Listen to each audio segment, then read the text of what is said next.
अंतर्राष्ट्रीय बाजार में नीलाम करने का प्रयास किया। लेकिन भारत के लिए तो ये पवित्र रेलिक्स हमारे आराध्य का ही एक अंश है, हमारी सभ्यता का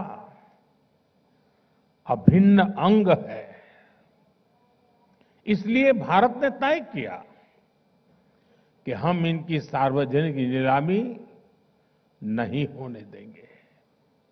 और मैं आज गोदरेज समूह का भी आभार व्यक्त करता हूं। उनके सहयोग से भगवान बुद्ध से जुड़े ये पवित्र अवशेष भगवान बुद्ध की कर्म भूमि, उनकी चिंतन भूमि और उनकी महाबोधि भूमि और उनकी महापरिनिर्वाण भूमि पर वापस लौटे हैं। साथियों, भगवान बुद्ध का ज्ञान, उनका दिखाया मार्ग पूरी मानवता का है और कालातीत है। ये समय में बंधा हुआ नहीं है। ये भाव हमने बीते कुछ महीनों में बार बार अनुभव किया। बीते कुछ महीनों में भगवान बुद्ध से जुड़े पावन अवशेष जिस भी देश में गए, वहां आस्था और श्रद्धा का ज्वार उमड़ आया। थाईलैंड में अलग अलग स्थानों में ऐसे ही पावन अवशेष रखे गए थे। महीने भर से भी कम समय में वहां 40 लाख से अधिक श्रद्धालुओं ने उनके दर्शन किए।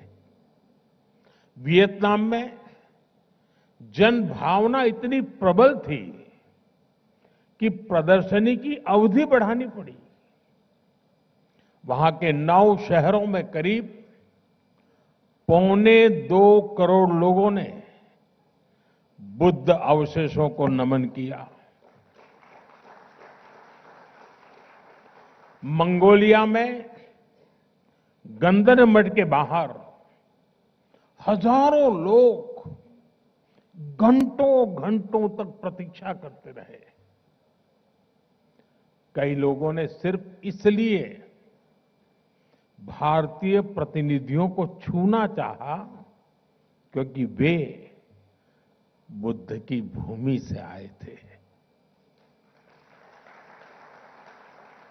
रूस के काल्मिकिया क्षेत्र में सिर्फ एक सप्ताह में 1.5 लाख से अधिक श्रद्धालुओं ने पवित्र रेलिक्स के दर्शन किए।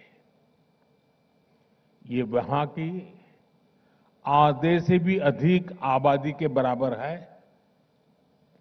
विभिन्न देशों में हुए इस आयोजन में क्या आमजन, क्या हेड ऑफ द गवर्नमेंट, सभी एक समान श्रद्धा से जुड़े। भगवान बुद्ध सबके हैं। भगवान बुद्ध सबको जोड़ते हैं। साथियों, मैं खुद को बहुत भाग्यशाली समझता हूं क्योंकि भगवान बुद्ध का मेरे जीवन में बहुत ही गहरा स्थान रहा है। मेरा जन्म जिस वडनगर में हुआ वो बौद्ध शिक्षा का बहुत बड़ा केंद्र था। जिस भूमि पर भगवान बुद्ध ने अपने प्रथम उपदेश दिए, वो सारनाथ आज मेरी कर्म भूमि है। जब मैं सरकार के दायित्वों से दूर था, तब भी मैं एक तीर्थ यात्री के रूप में बौद्ध तीर्थ स्थलों की यात्रा करता रहता था। प्रधानमंत्री के रूप में तो मुझे दुनिया भर में बौद्ध तीर्थों में जाने का सौभाग्य मिला है। नेपाल के लुम्बिनी में पवित्र माया देवी मंदिर में नतमस्तक होना अपने आप में अद्भुत अनुभव था। जापान में तोजी मंदिर और किंकाकुजी में मैंने महसूस किया कि बुद्ध का संदेश समय की सीमाओं से भी आगे है। मैं चीन में शियान की बिग वाइल्ड गुंजा पैगोडा में वहां भी गया, जहां से बौद्ध ग्रंथ पूरे एशिया में पहुंचे। वहां भारत की भूमिका आज भी स्मरण की जाती है। मैं मंगोलिया के गंदन मठ में गया तो मैंने देखा कि लोगों की आंखों में बुद्ध की विरासत से कितना जुड़ाव है। श्रीलंका के अनुराधापुरा में जयाश्री मोहाबोधि के दर्शन करना, उस परंपरा से जुड़ने का एहसास था जिसके बीज सम्राट अशोक, भिक्खु महेंद्र और संघमित्रा जी ने बोए थे।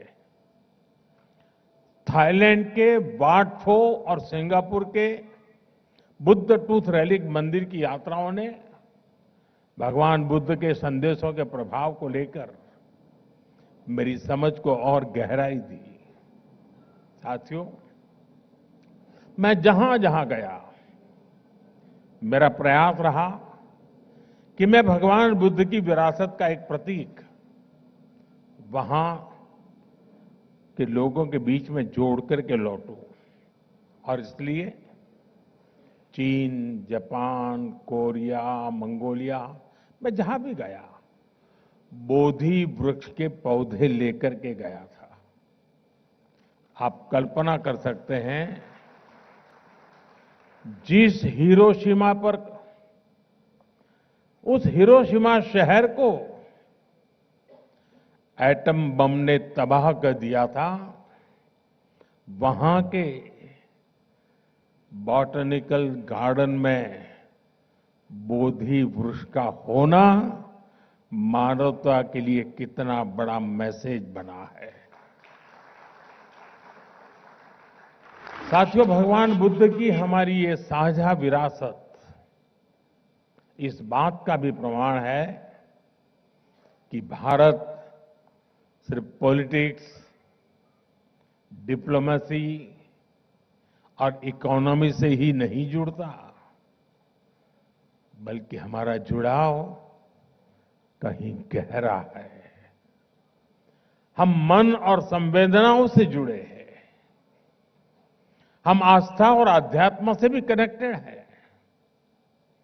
साथियों, भारत केवल भगवान बुद्ध के पावन अवशेषों का संरक्षक नहीं है, बल्कि उनकी परंपरा का जीवंत वाहक भी है। पिपरवा, वैशाली, देवनी मोरी और नागार्जुन कोंडा जैसे प्राप्त भगवान बुद्ध से जुड़े अवशेष बुद्ध के संदेश की जीवित उपस्थिति है। भारत ने इन अवशेषों को साइंस और अध्यात्म हर रूप में संभाला है, सहेजा है। साथियों, भारत का ये भी निरंतर प्रयास रहा है कि दुनिया में बौद्ध विरासत से जुड़े भी स्थान हो, जो भी स्थान हो, उनके विकास के लिए हम यथासंभव योगदान दे सकें। जब नेपाल में आए भीषण भूकंप ने प्राचीन स्तूपों को नुकसान पहुंचाया, तो भारत ने उसके पुनर्निर्माण में सहयोग दिया। म्यांमार के बागान में आए भूकंप के बाद हमने 11